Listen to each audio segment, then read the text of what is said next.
আসসালামু আলাইকুম। Hello viewers, নতুন আরেকটি রেসিপি নিয়ে চলে আসলাম। আজকের রেসিপি দই কাতলা। রেস্টুরেন্টের মতো মজাদার এই খাবারটি কিভাবে তৈরি করেছি তা আপনাদের সাথে আমি শেয়ার করব। আর আপনি যদি আমার চ্যানেলে নতুন হয়ে থাকেন তাহলে অবশ্যই একটি সাবস্ক্রাইব করে দিবেন, পাশে থাকা বেল আইকনটি ক্লিক করে দিবেন। আর কথা না বাড়িয়ে মূল রেসিপিতে চলে যাই।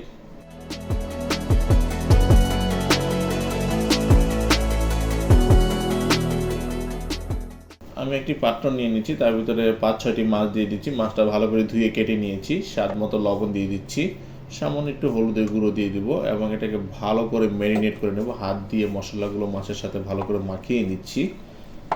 দেখতেই পাচ্ছেন ভিউয়ার্স, প্রতিটা মাছের সাথে মশলাগুলো মাখিয়ে নিচ্ছি এবং 5 মিনিটের জন্য ম্যারিনেট করে আলাদা করে রেখে দেবো। এর মাঝে আমি আরেকটি মশলা তৈরি করব, পেস্তা, যেটাতে আমি 2-4-5টি কাজু বাদাম দিয়েছি, শাহি জিরা দিয়েছি, পোস্তা দানা দিয়েছি। এটাকে ভালো করে বেটে নিচ্ছি, মিহিন করে নিতে হবে। আমার বাটা অলরেডি কমপ্লিট হয়ে গিয়েছে।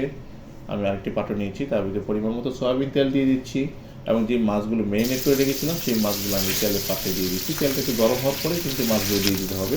মাছটা আমি ভালো করে ভেজে নেব। ভালো বলতে আসলে খুব বেশি কড়া ভাজা দেওয়া যাবে না, হালকা মিডিয়াম সফট ভাজা করতে হবে এবং মাছের কালারটা যখন একটু বাদামি কালার হয়ে যাবে তখনই বুঝতে হবে যে মাছটা আসলে ভাজা হয়ে গিয়েছে।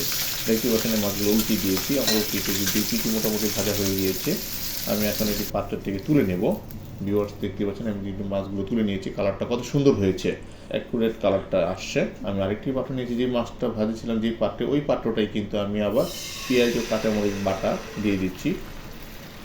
এলাচ, লঙ্কা, তেজপাতা দিয়ে দিলাম, দিয়ে একটু ভালো করে নাড়াচাড়া দিয়ে নিচ্ছি। হালকা একটু যখন গরম হয়ে আসবে বা এটা একটু মাখানো হয়ে যাবে, ঠিক তখনই আমি এটার সাথে আমি স্বাদ মতো লবণ দিয়ে দেবো।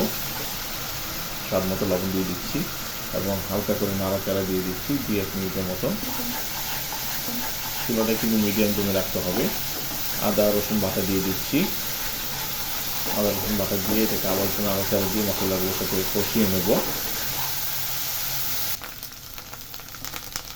কাজু বাদাম, শাহি জিরা ও পোস্তার দানা যেটা পেস্টটা করেছিলাম সেই পেস্টটা আমি দিয়ে দিলাম। দিয়ে এটাকে ভালো করে ওই মশলার সাথে কষিয়ে নিতে হবে, ভালো করে মাখিয়ে নিতে হবে। সামান্য পরিমাণ পানি দিয়ে নিতে হবে, যেহেতু এটা নিচে থেকে যদি লেগে না যায়, পাত্রের নিচে যদি বা এটা যদি পোড়া লেগে না আসে, তাই সামান্য পরিমাণ পানি দিয়ে 4-5 মিনিটের মতো চুলার ভিতরে রেখে নাড়তে থাকবো। ধনিয়া গুঁড়ো দিয়ে দিলাম, জিরা গুঁড়ো দিয়ে দিলাম, সামান্য পরিমাণ লাল গুঁড়া মরিচ দিয়ে দিচ্ছি। দিয়ে এটাকে আবার একটু নাড়াচাড়া দিয়ে নিচ্ছি। সামান্য পরিমাণ একটু পানি দিয়ে দেবো। পানি দিয়ে এটাকে মশলাগুলোকে ভালো করে কষিয়ে নিতে হবে বা ভালো করে নাড়াচাড়া দিয়ে 20 মিনিট চুলায় রাখতে হবে। টক দই দিয়ে দিচ্ছি এর ভিতরে। আমি 1 বাটির মতন টক দই নিয়েছিলাম, তাই সবগুলো টক দই দিয়ে দিলাম এবং সামান্য পরিমাণ পানিও দিয়ে দিচ্ছি। দিয়ে এটাকে ভালো করে কষিয়ে নিতে হবে। প্রায় 2-3 মিনিটের মতন আমি চুলায় রেখে মিডিয়াম দমে এটাকে নাড়তেছিলাম। নাড়তে নাড়তে মোটামুটি যখন একদম মিশ্রণটা হয়ে যাবে বা তেলটা ছেড়ে দিবে, ঠিক তখনই বুঝতে হবে যে আমার মোটামুটি এটাকে কষানো হয়ে গিয়েছে। এখন পর্যাপ্ত পরিমাণ পানি দিয়ে দিচ্ছি। পর্যাপ্ত পরিমাণ মানে খুব বেশি একটা পানি দেওয়া যাবে না। প্রায় 1 বাটির মতন পানি দিয়ে দিলাম। দিয়ে এটাকে আবার একটু নাড়াচাড়া দিয়ে দিচ্ছি। 2-3 মিনিটের মতন রাখবো। পানিটা যখন উতরে আসবে বা গরম হয়ে আসবে, ঠিক তখনই আমি মাছ দিয়ে দেবো। আমার এই পানিটা উতরে আসছে, এখন আমি চুলার ভিতরে মাছগুলো দিয়ে দিচ্ছি মশলার সাথে। সবগুলো মাছ দিয়ে দিলাম। মাছগুলো দিয়ে একটু নাড়াচাড়া দিয়ে দেখে নিচ্ছি। এখন ঢাকনাটা ঢেকে 10 মিনিটের মতো চুলায় রেখে দেবো। 10 মিনিট পর আবার ফিরে আসলাম এবং হালকা একটু নাড়াচাড়া দিয়ে দেখে নেবো যে মাছটা ঠিক আছে কিনা বা মশলাগুলো ঠিক আছে কিনা। পানির সব কিছু মোটামুটি ঠিক আছে। ঢাকনা দিয়ে ঢেকে 5 মিনিটের মতন রেখে দেবো। 5 মিনিট পর আবার ফিরে আসলাম, ঢাকনাটা তুলে নিলাম। দেখতে পাচ্ছেন উপরে হালকা একটা তেলের ভাব ছেড়েছে এবং মোটামুটি যথেষ্ট পরিমাণ তেল ছেড়েছে। 4-5টি কাঁচামরিচ দিয়ে দিচ্ছি, সামান্য একটু ধনিয়া পাতা দিয়ে দিচ্ছি।